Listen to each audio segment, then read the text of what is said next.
They tied me into the grid the way you'd tag a piece of freight. No ceremony to it. A tall gray attendant with skin like frosted glass pressed a cool band around my forearm, waited for it to seat itself into the skin the way a limpet seats onto a hull, and then read the number that came up on the band's inner face. The number was low. I could tell it was low by the way the attendant's throat light guttered, a soft dimming behind the translucent plate of its chest, the way a man's eyebrows go up when he sees something he wasn't expecting and doesn't much like. Novice allotment, it said. The word came out of a slit below where a mouth would be on a person. You will draw no more than your share. You will not reach past it. If you reach past it, you take from the one beside you. Understood, I said, though I didn't not yet. I was 61 years old, and I had spent 40 of those years in the engine spaces of ships that never touched a planet, and I had come to Sarn Vale as a liaison, which is a fine word that means a man sent somewhere to watch and take notes and cause no trouble. The trade compact that had opened a thin channel between my fleet and the sailor wanted somebody with hands who could look at their power discipline and report back whether it was worth learning. I was that somebody. I had expected an office. I had expected to be shown things politely, at arm's length, the way you show a visitor the clean parts of a plant and steer him past the sumps. Instead, they had looked at me, found no rank they recognized, no draw they could measure, no place in their ledger for a man who ran on his own furnace, and they had done the tidiest thing their whole civilization knew how to do with an unknown quantity. They had put it at the bottom. They had made me a novice cadet, first cycle, lowest allotment, and told me I would earn my standing the way everyone earned it here, by learning to want less. The Meridian College at Sarn Vale was built as a single great hall, a nave of pale stone that ran longer than any ship I ever served on, and every surface of it glowed faintly from within. Not lamps. The stone itself was threaded with the lattice, the common draw, they called it, a web of channels that carried power the way a body carries blood, and every sailor in the place was plugged into it through the soles of their feet and the palms of their hands, and I would learn, through 100 fine vessels under that glass-clear skin. They did not eat, not the way I do. They drank light. They fed on the current in the walls, and the current in the walls was finite and shared, and the whole moral universe of the place turned on that one hard fact. You have to understand what that does to a people. If the man beside you eats his own bread, his hunger is his own business. But if you and the man beside you both drink from the same cup, and the cup is never quite full, then his thirst and your thirst are the same argument, and every swallow he takes is a swallow you don't. The sailor had built 10,000 years of custom on the bottom of that cup. To draw hard was not rude. It was murder, or near enough that they'd stopped drawing the line between them. The faintest, steadiest, most self-contained draw was the mark of the finest of them. The highest master was the one who lived on almost nothing and never once made the light stutter in the wall beside his neighbor. I did not know any of this on the first day. I only knew that the band on my arm read low, that the attendant's chest had dimmed when it read me, and that a corridor of tall glass people had turned to watch me walk the length of the hall to the novice's end, and that not one of them made a sound I could hear. At the novice's end I was given a slab to sleep on, a shallow niche in the wall that I was told would warm to my allotment, and a place in the morning line. And the Meridian Master came to look at me. Viunsar was old in a way that showed. Where the young sailor were bright as struck matches under the glass of their skin, the Master's inner light had gone thin and steady and blue, banked low. A pilot flame kept burning through a long night. He was very tall and he stooped, and when he stood over me the light in him did not so much as flicker, which I would later understand was the whole of his authority made visible. He drew so little that being near him cost you nothing. "You are the human," he said. "Walt Corrigan," I said, "chief engineer, retired. They tell me I'm a cadet now." "You are whatever the ledger says you are." He tilted his head, and the plate of his face caught the wall light and threw it back at me blank. "The band cannot read your draw." No, sir, I don't draw off your wall, I run on my own. Something moved in him at that. Not fear.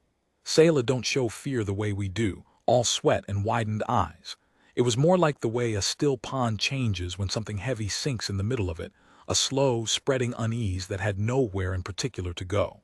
A being that ran on its own furnace and answered to no cup was, to him, a thing without a leash. He had spent his life measuring people by how gently they took from the common store. He could not measure me at all. Then you will learn our discipline for its own sake, he said. Even a man who carries his own fire can learn not to burn his neighbor's. I've spent 40 years not burning my neighbor's, master. Ships are close quarters. We shall see. He straightened, and the banked blue light of him moved off down the hall, and the novices around me let out a soft collective glow, the way a room of held breath finally exhales, and I understood I had said something that would be repeated. That was the first day. The days after settled into a shape I could read, because every institution I have ever served in has the same skeleton under different skin, and a training academy is only a ship with more talking. In the mornings the novices were metered. We stood in a line down the cold end of the hall and the proctors walked us and read our bands, and the object of the exercise, the whole object, the sun around which the college turned, was to have drawn less than you drew the day before. Less current from the wall through the night. Less to hold your body together, less to warm your niche, less to think with. A novice who trimmed his draw was praised.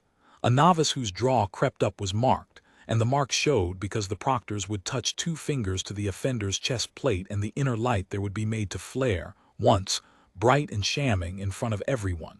A public accounting. You took more than your share and now everyone can see the color of your greed. I watched a young cadet named Alun get marked on the 4th morning. He was one of the brighter ones, quick and eager, and he had drawn up in the night, a little more than his allotment, no great sin, the sort of thing that on any ship I'd have put down to a cold snap or a bad dream. The proctor flared his chest plate. Alun stood there and let it happen and did not make a sound, but the cadet beside him, a slight one named Vesh, dimmed, went gray at the edges. Because Alun's extra draw had come out of the common cup in the night, and the cup being what it was, someone downstream had gone a little hungry, and it had been Vesh. And now everyone could see that too, the taker bright with his crime, the taken pale with the cost of it. They made the pair of them stand together the whole morning so the lesson would set. The greed and the hunger, side by side, under the light. It was, I'll be honest, an effective piece of teaching. I felt the shame of it myself, and I hadn't drawn a thing. It reached back into some old part of a man that remembers being small and hungry in a house where the food was counted. And I could see how you'd build a whole civilization out of that feeling, and call it virtue, and never once look up to ask whether the cup had to be that shallow. Because the cup was shallow. That was the thing I couldn't stop seeing, the way you can't stop seeing a crack in a weld once you've spotted it. I am an engineer. You put me in a room and I will read the room the way another man reads a face. And the meridian, the great glowing lattice that fed all these careful, thin-drinking people, was old and it was tired and it was losing. I saw it first in the corners. The stone at the far ends of the hall glowed a hair dimmer than the stone at the center, and no one seemed to think this was worth remarking on, the way you stop hearing a bearing that's been whining for a year. I saw it in the way the evening light sagged just slightly when the whole college was drawing at once. A brownout, a droop in the supply that the sailor answered not by asking what was wrong with the supply but by drawing less, each of them, trimming and trimming, so that the sag never quite became a failure. They had a word for a sailor whose light went out. I won't write it. It was the worst word they had. And their entire discipline, the thing they taught, the thing they graded, the thing they built masters out of, was a 10,000-year campaign to keep the light from going out by teaching everyone to need less of it. They were not balancing abundance. I want to be plain about this, because it took me a while to be plain about it even to myself. They were rationing a dying supply and had been for so long that they'd forgotten it was dying. They had made a religion out of the tourniquet. and every year the master they most admired was the one who'd learned to bleed the slowest. I kept my mouth shut about it for a long while. A liaison who's been busted down to novice does not walk into a 10,000-year-old academy in his second week and announce that their god is a leak. I'd been young once. I'd learned the hard way that a man who's right too early just gets thrown off the ship. So I drew nothing and drank my own fire and warmed my own niche and watched and let them think what they thought about me, which was not much. What they thought about me had a face, and the face was Saren Vale. Saren was the finest novice in the college, and everyone knew it, and he knew it best of all. He had the faintest draw anyone could remember in a first-cycle cadet. His inner light was so low and so steady that standing near him was like standing near the master. You felt the absence of any tax on you, the particular grace of a person who takes nothing. The proctors held him up as the future. And Saren had decided, somewhere in the first week, that the human was a problem that would eventually require solving. I understood him. He wasn't a villain. He was a young man who had organized his entire self around a single virtue, needing nothing. And here was a creature that needed nothing from the cup at all, effortlessly, without discipline, without a lifetime of shaving his draw down to a whisper. I made his whole achievement look like a workaround for a problem I simply didn't have. If you have spent your youth learning to walk a tightrope and someone strolls across the same gorge on a bridge you can't see, you do not thank him. You start to wonder, quietly and then not so quietly, whether the bridge is a trick. "You draw nothing," Saren said to me one evening at the cold end, where the light sagged worst. He said it like an accusation, which in a way it was. "Nothing of yours," I said. "The master says you carry your own fire." He came closer, and I felt what everyone felt near him, the untaxed calm of him, and I'll admit it was pleasant. A fire has to burn something. What does yours burn?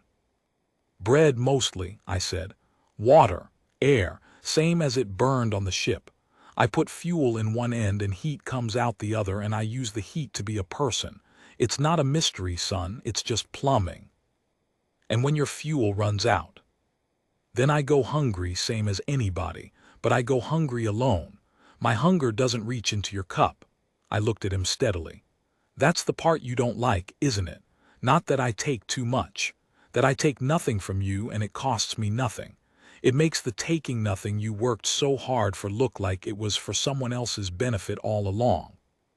His light flared, just once at the edges before he clamped it back down, the first crack I'd seen in that famous steadiness. He hadn't meant to let it show. On a sailor, a flare is a raised voice. "You will overdraw," he said low. "You carry a fire and you do not respect the cup, and one day you will forget yourself and reach into the wall like the animal you are, and you will dim someone, and then we will see what your plumbing is worth." He drew his light back down to nothing, and turned and left me at the cold end of the hall. He was wrong about nearly all of it, but he was right that a reckoning was coming. He just had the direction backwards. The vigil came in the third month. The vigil was the college's great test of restraint, the thing the whole first cycle bent toward. For one full turn of their long day, near enough to 30 hours as I could reckon it, every novice would hold the lowest draw of his life. No niche warmth, no easy light, no comfort. You sat in the cold end of the hall in the dark, and you drew as little from the cup as you could keep yourself alive on, and you did it in a long row where everyone could see everyone, and the proctors read your band on the hour, and the object was to be the one who'd taken least when the day turned. A cadet who broke, who drew up because the cold got into him, because the dark got into him, dimmed a neighbor, and was marked, and was remembered. Saren had won the vigil the year before. He meant to win it again. It was expected. I told the proctors plainly that the vigil wasn't a test for me. I didn't draw off their cup at any hour, high or low, so there was nothing for me to hold down. Sitting through their vigil proved nothing about me except that I could sit. They conferred about this the way institutions confer, which is to say they found a way to make the exception serve the rule.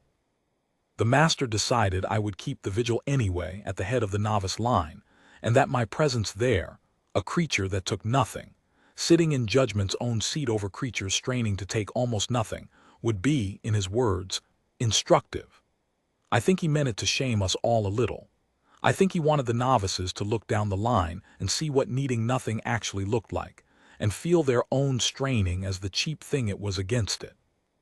He was a hard old man and a good teacher, and those two things were the same thing in him. Saren saw an opening in it, and he took it. I didn't learn the whole shape of what he'd done until later, but the bones of it were these. The vigil was policed by the lattice itself. Each novice's band was tied to a node in the wall, and the nodes reported to a proctor's ledger, and a novice who overdrew tripped his node and was marked. Saren, who was clever and desperate in the particular way of a young man watching his whole identity get made obsolete, had gone to a proctor he had influence with and arranged for my node to be re-rated. Set low. Set to a threshold a fraction of the novice allotment, and cross-dyed. This was the clever, cruel part, cross-dyed to Vesh's node, the slight cadet who'd been dimmed by Elun months before and who happened to sit beside me at the head of the line. The trap was simple, and it was aimed at the one thing Saren was sure of, that a fire has to burn something, and a creature that burns has to, sooner or later, reach for fuel. He believed that somewhere in 30 cold hours in the dark my furnace would falter, and I would do the instinctive animal thing and reach into the wall for a swallow of current, the way any of them would, and that when I did, my re-rated node would trip at a hair's breadth, and the cross-die would dump the cost straight onto Vesh, and the hall would see the human overdraw and dim a helpless cadet on the most sacred day of the cycle. He would be proven right in front of everyone. The bridge would turn out to be a trick after all. It was a good plan. It failed for a reason he could not have known, because it depended on me being what he was sure I was. The vigil began at the turn of the day. They dimmed the hall until the great glowing nave went down to a low blue murk, just the lattice's minimum, the light you keep so the sick don't die. We sat in our long row in the cold. The sailor around me pulled their draws down, until the inner light of each of them was a banked coal, and the row of them in the dark looked like the last embers of a fire someone had walked away from. I sat at the head of the line next to Vesh, and I did what I do. I banked my own furnace low, slowed my breathing, let my body go to the patient idle a man learns in a cold engine room on a long watch, and I settled in to wait. I drew nothing from the wall because I never had. My band, re-rated to a whisper, sat quiet on my arm reading the same nothing it always read. Hours went the way cold hours go. I have kept a lot of watches. This was only another one, longer than most and quieter. Around me the young sailors strained against their own hunger, and one by one, over the long dark, some of them cracked. You'd see it happen, a coal that had been banked low suddenly brightening as a novice, cold to the marrow and frightened of the dark, drew up without meaning to, and then the shame flare as the proctor marked him, and the gray dimming of whoever sat downstream of the crime. Elun broke around the 20th hour and dimmed the boy beside him and wept without sound, his light stuttering. It was hard to watch. It was cruel, and it was hard to watch, and none of it touched me, because I take nothing from their cup. And Saren, 3 seats down, held his coal steady and low and waited for me to prove him right. I didn't. Somewhere in the small hours, the deepest part of the dark, when the hall was nothing but a row of banked embers and the sag in the lattice was at its worst, Vesh, beside me, began to fail. Not from any fault of his own. He'd held his draw beautifully, better than Elun, better than most. But he sat at the far cold end of a dying lattice, downstream of everyone, and the meridian was old, and in the deepest part of that long night the supply sagged lower than it had sagged in living memory, and there simply wasn't enough current reaching the cold end to keep a novice's minimum lit. Vesh started to go out. His coal dimmed and dimmed, and I heard the change in his breathing. Sailor breathe after a fashion, a slow tidal thing through vents along the ribs, and I heard it go thin and fluttering, and I understood, with the flat clarity a crisis gives you, that the boy beside me was dying, and that it had nothing to do with anyone's greed. The cup had simply run dry at his end of the table. The balance had killed him. The tourniquet had finally cut off the limb it was meant to save. And here is the thing Saren never planned for, and the master never planned for, and I would guess no sailor in 10,000 years had ever once had the chance to plan for. I don't drink from their cup, but that doesn't mean I can't pour into it. I had spent 3 months mapping that lattice with my eyes because I can't help it, because that's what I am, and I knew where the nodes were and how the channels ran and where the crossed eyes sat, including the ugly little crossed eye somebody had rigged between my node and Vesh's, which I'd found in the first week and left alone because it wasn't my business yet. It was my business now. A body was going out beside me. I did the arithmetic the way you do it in a real casualty, which is to say I didn't do it. My hands did it, 40 years of it, before the front of my mind had finished forming the sentence. I reached into the wall. I reached past my re-rated whisper of an allotment, past the novice line, past the master's line, past every threshold in the place, and I overdrew. I overdrew like a man throwing every generator he has onto the bus at once, the single most forbidden act in the whole moral universe of Sarn Vale, and I tripped my node, and the alarm the proctors had been waiting for all night finally, gloriously sounded. But I wasn't reaching in to take, I was reaching in to give. I banked my furnace up. I burned. I burned harder than I'd burned in years, dumped heat into my own body and passed it, and I put my hand flat on the wall over the node, and I pushed my own fire into the lattice through the band on my arm, backward, upstream, the wrong way down every channel Saren had rigged to catch me, and the crosstie he'd built to dump my crime onto Vesh became the very wire that carried my fire straight to the boy. I filled his node. I filled the cold end of the hall. I poured everything I had into a cup that had never once in 10,000 years had anything poured into it, and it took a moment. It took one long, terrible moment where the alarm shrieked and the proctors came running and Vesh hung on the edge of going out, and then the boy's coal caught, brightened, steadied. His breathing came back, thick and even, and the cold end of the great dark hall, the end that had sagged and browned and dimmed for longer than any of them could remember, came up bright. I want you to picture it because I'll be seeing it till I die.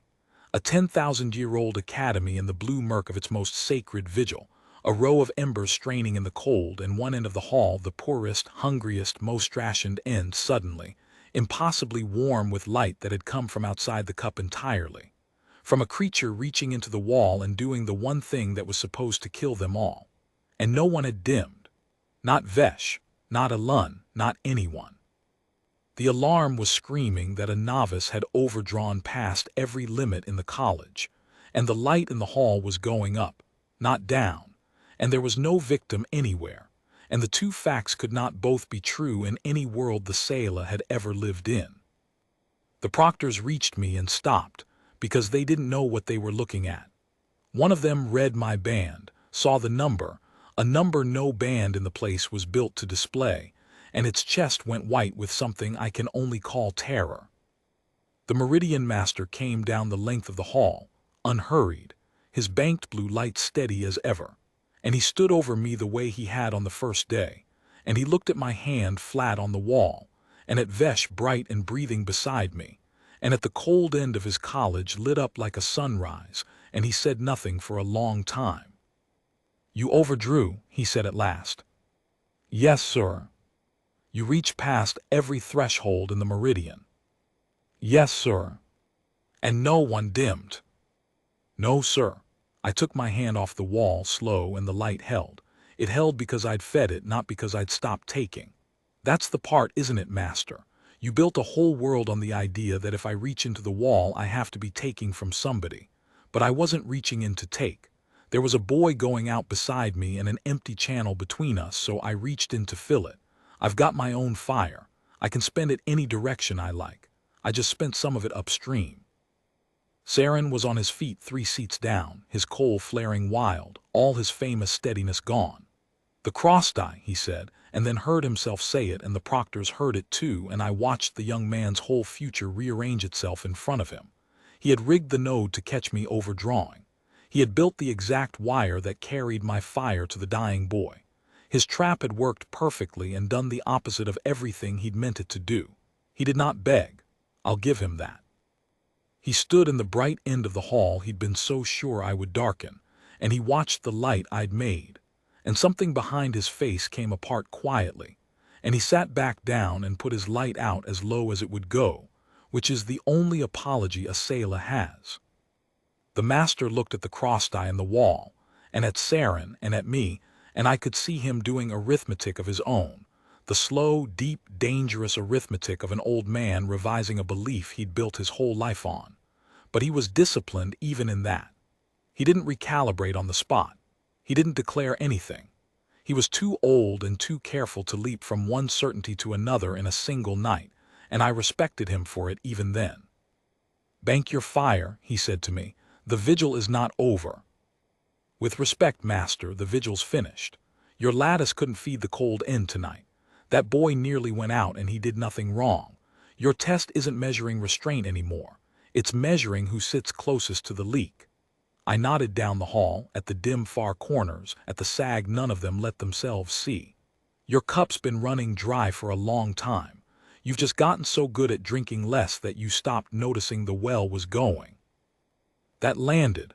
I saw it land. But he only said, "We will speak in the morning," and he went back up the hall, and the proctors killed the alarm, and the vigil ended early for the first time in the college's memory, not because anyone had won it, but because the human had broken it and no one could pretend otherwise. They gave me the morning to myself, which I spent walking the lattice end to end, reading it, confirming what I already knew.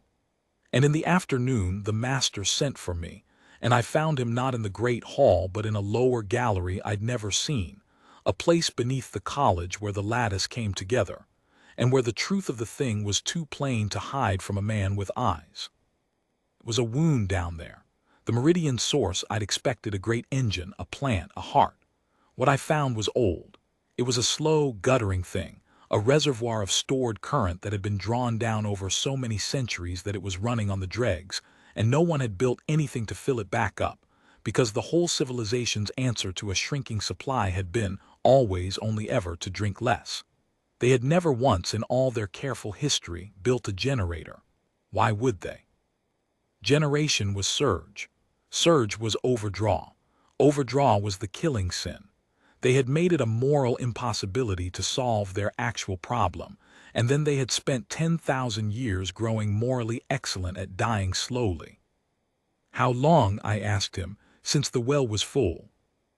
"There is no record of it being full," the master said. His banked blue light was very steady in the dark of that place, and I understood now that the steadiness was not only discipline. It was economy. He was old and he was running low, and he had chosen long ago to spend the last of himself as slowly as possible. The oldest tellings say the light was brighter once. We took them as parable. We taught the young that the dimming of the far corners was the natural order, and that virtue was to draw so lightly that the order held. I have spent my life becoming the finest example of that virtue. He turned the blank plate of his face toward me. "You are telling me I have spent my life learning to starve well." "I'm telling you the well can be filled," I said. "That's all. I'm not telling you your life was for nothing. A man who teaches a hungry house to share the last of the bread fairly, that's not nothing, master. That's a decent thing to have done. But there's a difference between sharing the last loaf fairly and standing in a field you could plant and calling the empty field the natural order. You've been doing the first. I'm telling you the field's right there. You can fill the well. I can build you something that fills it. Not with my fire, I'll be gone, and you can't run a civilization off one old man's furnace, and you shouldn't want to. But your sun's right there over the hall, same as it always was, pouring out more power every hour than your whole college draws in a year, and you've spent 10,000 years teaching each other to sip from a bucket while standing in the rain." I heard my own voice getting away from me, and I reined it in because it wasn't my house and the man was grieving even if it didn't show. "I can show your people how to catch what's already falling on them. Collectors, storage, generation. It's not surge if it's coming into the cup instead of out of it. It's not overdraw if you're the one pouring. Everything your law forbids, I can show you it was only ever half a law. You forbade taking. You never had to forbid making. You just never learned there was a difference. He was quiet a long time down there in the dark, by the guttering well. If I let you teach this, he said, the discipline ends. The vigil, the metering, the master's made of restraint. A young sailor will grow up never learning to draw lightly because he will never have to. Some of it ends, I agreed. Not all. You'll still want people who know how to share a shortage because shortages come on any ship in any house. The sun goes behind a cloud, the storage runs low, and on that day the man who knows how to draw light and think about his neighbor is worth 10 who never learned. Don't throw that away. Just stop teaching it as the whole of virtue. It's a heavy weather skill. You've been living in heavy weather so long you forgot there's another kind. I looked at him, this old, careful, dimming man who had made himself excellent at the wrong thing through no fault of his own, because no one had ever shown him a right one. Teach both. Restraint for the lean days and generation for the rest. That's the balance you've been reaching for the whole time. You just had your hand on only one end of the scale. Word went through the college the way it goes through any crew, faster than any order. By the next cycle, the novices at the cold end had heard that the human had lit the dark corner during the vigil and dimmed no one. And by the cycle after that the proctors had stopped marking the small overdraws with quite the same certainty, because a question had gotten into the place that hadn't been there before, and questions are like water in a bilge. Once they're in, you can pump all you like. They find every low spot. Saren came to me at the cold end one evening, drawn down low, and stood a while before he spoke. I built the wire that saved him, he said. It clearly cost him something to say. I meant it to be the wire that destroyed you. I know. How do I live in a college where the thing I was best at is the thing you proved was a cage? I thought about that because it was a real question and the boy deserved a real answer. You were best at needing nothing, I said. That's still a good thing to be most days, but you spend it all on beating the man next to you. Spend it on the cold end instead. You're the finest low-draw cadet in the place, good. Go sit at the far corners where the light still sags and teach the young ones how to hold on through a lean night, and then help me build the collectors so the lean nights come less often. You don't have to stop being what you are. You just have to stop pointing it at people. He didn't answer, but he didn't leave either, and the next morning he was at the cold end, low and steady, sitting with the newest novices, and that was answer enough. We built the first collector array on the roof of the great hall inside the season. It wasn't much, my hands and a few dozen sailor who'd volunteered, working from what I could remember and what they could improvise. A spread of catchers turned up at their sun, and a line running down into the guttering well. The first time we opened the line, and I watched the well take a swallow of current instead of giving one up, I saw a thing I hadn't expected to see. The master, down in that dark lower gallery, watching the level in the reservoir rise for the first time in the recorded history of his people, and his banked blue light coming up, not a flare, nothing undisciplined, just a slow, even brightening, the light of a man who has decided he can afford at last to spend a little more of himself, because there will be more where it came from. That should be where the story ends, and in the way that matters most it does. But there was one more thing, and it's the part I turn over most, so I'll set it down. When the well was filling and the far corners were coming up bright and the college was, plainly, saved, the master called the whole of it together in the great hall and stood me before them and made to do the thing institutions do. He began to speak of a new law. The law of the human, he called it, or started to the doctrine of generation, the sacred duty to build, to catch the falling light, to fill the cup rather than sip from it. He was going to carve me into the stone. He was going to make me the new tourniquet, the new virtue every young sailor would be graded against, the new single end of the scale for a people who could only ever seem to hold one end at a time. I could see the shape of it coming, and I understood the kindness in it, and I stopped him. Master, no. The hall went still. You're about to do it again, I said. You spent 10,000 years teaching everyone to draw the least, and it made fine people and it nearly killed you all because you made one true thing into the only thing. Now you want to teach everyone to build the most, and you'll make fine builders, and in 10,000 years they'll be standing in a hall so bright it blinds them, having forgotten how to share a lean night, wondering how it all went wrong. Don't make me your new law. I'm not a law. I'm a man who kept the lights on for 40 years and learned that the answer to the load changes with the weather. Some nights you bring another generator online. Some nights you draw down and share what you've got and think hard about the fellow next to you. The virtue was never in the drawing or the building. It was in looking up and seeing which kind of night it actually is. I looked out at them, all those bright and dim faces turned toward me, so ready to be told what to worship next. Don't build a shrine to either end of the scale. Learn to keep your hand on both. That's all balance ever was. You had the word right the whole time. You just kept spelling it with only half the letters. The master was quiet, and then he inclined his head, which was as much as such a man would ever give, and he did not carve me into the stone. Whether that took, whether it stuck, whether in 10 generations there's a sailor standing in a hall too bright warning the young that the human said not to make a religion of building, I don't know. I doubt it. People are people, glass-skinned or not, and a species that spent 10,000 years needing a single virtue to grade each other against does not give up the habit because one old engineer told them to. My guess is they made a law of me anyway, quietly, once I was gone, because it's easier to obey a dead man's rule than to look up every night and judge the weather for yourself. That's the cost of it. That's the part I turn over. They offered me a place. High Master, a name in the ledger, a niche at the warm end. I turned it down.